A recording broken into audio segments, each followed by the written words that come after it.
Everyone who knows you will be happy at your success. The poems and formulas are all yours. If anyone deserves this citation, it's you. Nonsense. Won't you look through the present? I will later. Is something wrong? Are you unhappy about something? Why are you trying to pack me up with Tipra? Were you trying to get rid of me? I don't have to. You will go anyway. Your work will become more brilliant by the day, and your fame will spread to the ends of the earth. The wide world will claim you for its own. How can I hope to keep you to myself? And why should I? I'll never leave you, be sure of that. No, really. I'm nothing. Don't talk like that. I can't live away from you. You are everything to me. But you went to Little Indian last year, leaving me all alone in Russia. Your noble I was so busy, yet you were crying for me. I was so lonely. I felt like a prisoner locked in. I thought of you all the time. And everything I do was for you. The poems and formulas, they are all yours. Oh yes. I wanted to ask you something. Why is there recognition for Srimati here? It was meant for you. You shouldn't have. No one will guess it. You're Imamini. You're Hecate. Only the two of us know that. That's what you think. I was Mangini and you were Oli Kidaki or Oli Kali. I wanted me to have so much. Besides, everyone knows you probably know. Let people think what they will. I will write as I please. A note of joy crept into Robbie's voice. Kadambari's mood had changed. A little smile came flickering at the corners of her mouth. Ruby ran into the house and came back with a bundle of gifts to find Kadambari gently swinging herself from the swing and humming a little tune. Seating himself on the grass, he took out a purse of gold and touched it to her feet. Then placing the ivory figurines on her lap. They're yours, Devi. Everything I have is yours. I don't want anything. Manu, sing a song for me. Manu Bashi, Yeshune, Ache Dure, Jole Stole Bajar, Bajar Bashi, Malu Bashi, Malu Bashi, Akashikar Bukir Machi, Betha Machi, Nigol Pikar Taro Aki, Aki Jale Jai Bashi, Alo Bashi. Lips language to lips here. To drinking each other's heart. It seems two waves rise by the law of love. To break it down. Or to separate. Two wild desires craving each other.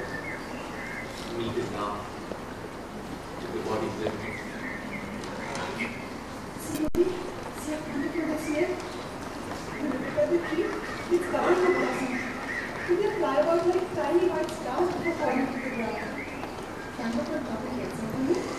What will you do with so many?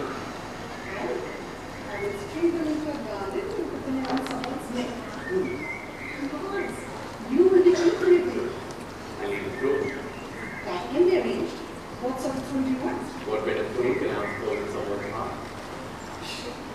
You talk too much. We will spend the whole day in the garden. Look up at the sky. See how it is darkening with clouds? It's an ideal day for spending outdoors. I will not let you mess with pen and paper tree. You will be Rakhai Raja and sing and play the flute. That will be a lovely game. Play with me on the side of the door, no? I will sit by you ready. Let's plan a new garden together. And you, like the princesses of ancient days, you must water the plants yourself. And the west end of the garden, we will have a shed where I will keep a young deer. And a lake on which swans will swim. And I will grow blue lotuses in that lake. For a long time I have nursed the idea of blue lotuses. But how much do you think our garden will cost? We have to drop the idea that they make it possible. Where then will I grow my blue lotuses? Well then, is it really necessary to have a tile roof for your shed? Can't we have a thatched roof instead? Let's not bother with the shed at all. Can you not ask Dada to use the money we need for the garden? In the process, lose all our fun. The idea is that Two of us lived in the garden. We can easily contract it out to a lottery firm. And then they would build another Eden garden. What then will happen to our plant? We will be awestruck to see how magically, as if with Aladdin's lamp, our garden has been transplanted directly from Japan. Then, opening her arms, she let the flowers fall to the ground. He sleeps till 11. And then rushes off to the theatre. The actors and actresses need him and he needs them. Don't I need anything, anyone? Whom shall I turn to, Ruby? Ruby sat in abashed silence. It was true that his Ruby Dada had become very busy of late and was practically living in Kolkata. His bond with Kolkata is like a snail in his shell. The city is glued to his body and soul. As long as it doesn't turn into my grandfather's story. What happened? Nothing. Nothing really. Tell me. My grandfather was a very prosperous businessman in his time. It was as if Lakshmi herself had showered her blessings on him. But it was the time of the company now. And success brought with it other problems. Because once he began associating with the British for trade, Nadu could no longer perform the daily worship himself. He appointed 18 Brahmin priests to carry out the task. And then he started eating meat and drinking sherry. Mainly when entertaining his business associates. His life and my grandmother's began to separate, to traverse different paths. And then a sudden storm shook their lives, rocking the very foundation of orthodoxy. He built for his entity a garden house, gardens, fountains, pots of colored tiles, chandeliers, modern English furniture. No one knows how much wealth was squandered there for one night of pleasure. As for my grandmother, she failed to notice the change that was coming over her. Her days were taken up with fasts, feasts, daily worship and meditation. Occasional rumors began to reach her ears, but she ignored these as malicious gossip. And then she heard that limericks were being composed. In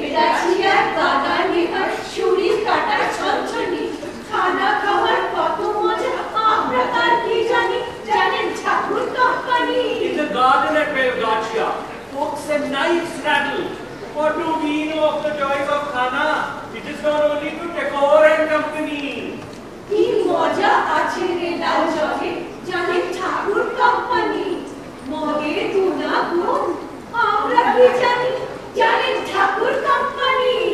Oh, the pleasure contained in red water is not only to decor and company. Who we to judge the merits of wine is known only to decor and company. And yet, she stoutly refused to believe what she heard. And one day, she decided to visit a nature banquet and judge for herself. Her feet faltered as she crossed the threshold of the altar mahal and entered the void of Khana. There was her husband feasting at the same table as Englishmen and Britain. In front of her eyes. She couldn't believe it. A meal cooked by Muslim bawarchis was being served to them. In front of the entire gathering, she begged Bardana to forsake such company and abandon this way of life. But all in vain. Did she drown herself? Yes, we did. Gamli did not choose either path. She asked the council of Brahmin Pandits. Should she abandon her husband for this way of life? Or abandon him instead? The Brahmins were clear. It was certainly the duty of a wife to fear her husband and even close to him. But not to like such a man. Not considered. Except for looking after his material comforts, my grandmother severed all relation with him. Every morning, she would go near Bardana's bed, sink into a pranam, and move away. He in turn severed all relations with the main house and moved permanently to the void of Khana. Whenever the Yombari had to talk to her husband, she would bathe immediately in 7 drums of Ambajan to atone for such a sin. And then, She died. what charms do I know to suit the wild and wandering minds of man? My mother always worried about my intelligence. After all, intelligence is a great obstacle for a woman. A woman must accept her limitations if she wants to survive. But if she wants to use her intelligence, she will get hurt time and again. So, what could I do? Fate is unthinking and giving you far more intelligence than I need to use in your own. Who shall I return the excess to? Look, the first column flowers of the rain. They're not the first. They have been there for quite some time. The trees are covered with them. They are my first. And they have seen you take them. I was only 8 years old when your father and your brother came to inspect me as a prospective wife. Your father had no objection, but your brother shot me through. He was against the match. She had just returned from England, fired with modern ideas. He wanted Chuchu Chakraborty's well-educated daughter as bride from his brother Chakraborty. That is not true, Padam. No, Ruby, listen to me. My grandfather was employed by your grandfather as a taster. It was his job to taste the freshness of the Chandelier serving.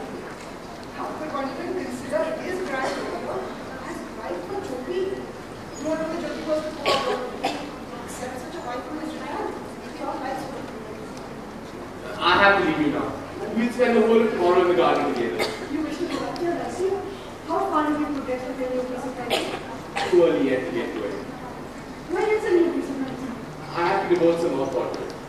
Get it right. Born in meditation, the deepest of real great writing, is common then Ruby, on the pretext of taking out his hand from his pocket, would accidentally take out some papers and cause on breaking her silence and found something. There you are. You have finished your writing, but you are doing clean. Show me your piece of writing now. Frankly, I'm not quite finished it. I'll read it to you later. No, now, Ruby was only too young, which he enjoyed this mock fight with her before he conceived her. Would make a great show of arranging and rearranging his papers, then taking out the pencils pretending to make some corrections. All this time, Colin kept staring at those papers with burning curiosity. What are you reading for, son? Is it one of the doctor's old longer? Is it? I'm just a blade of grass, meanest of me, dear Shokati, robed in imperial purple. I'm a mere blade of grass. I cast no shadow, I cast no shade. No cuckoo sits on me and regales the world with its sweet wobbling. I'm just a bunch of bananas, raw unripe bananas from the pumpkin of the rooftop. I'm merely a bunch of raw bananas. You are a mean and jealous person. No one else's writing is good enough for you. You, on the other hand, are of course extremely generous. You do not ignore even the smallest blade of grass. Enough is enough. No more of your jealousy. Show me what you have in your pocket. Yes, what I have.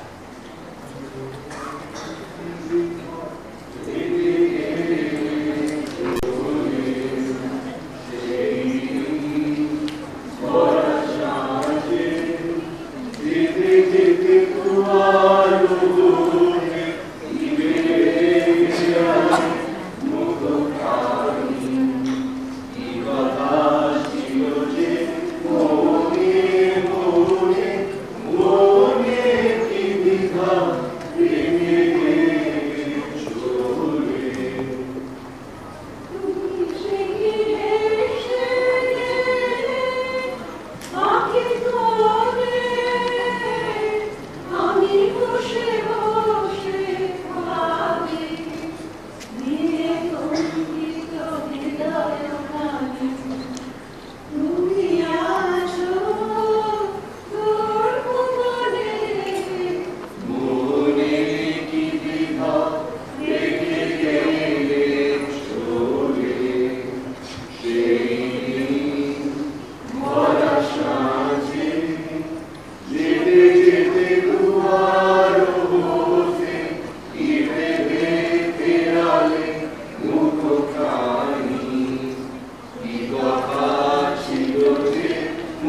found no answer. The root of her unhappiness stemmed from the belief that Robi's writings were something that belonged to just the two of them, something that were in their intimate space. He was the writer, and Cotton was sole reader. Privacy was his main bent. And it was this privacy that had been breached. Robi's writings now being available to men to read and appreciate. No author is ever happy with a sole reader, and so Robi set about publishing his contributions. In time, he acquired a reputation. Occasionally, he received appreciative letters from his admirers, and Robi proudly showed them to his bow-tongue. She found these letters a source of both pleasure and pain. She was no longer the sole inspiration whose encouragement ebbed from the earth but continued to write more. Most women wrote anonymously to Robi, which he turned, presented to Gordon to see. She was shy. Was his entire taste? Their intimate committee of two had now opened its door to admit many who had now come between them.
I realized it would be useless to argue with her.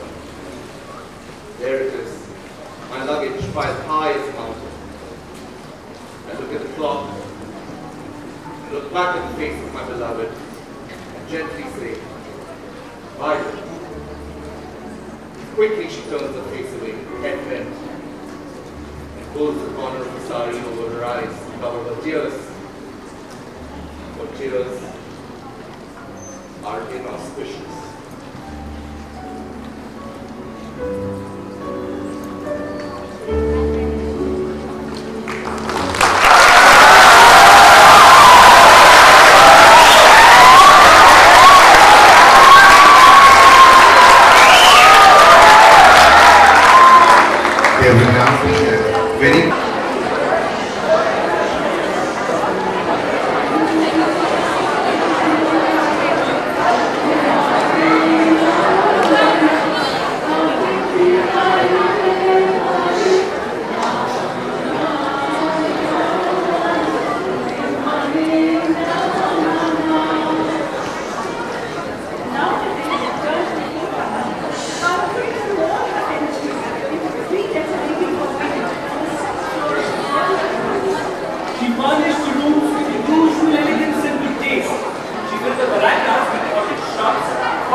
A silver dish full of gardens of sweet-smelling green flowers.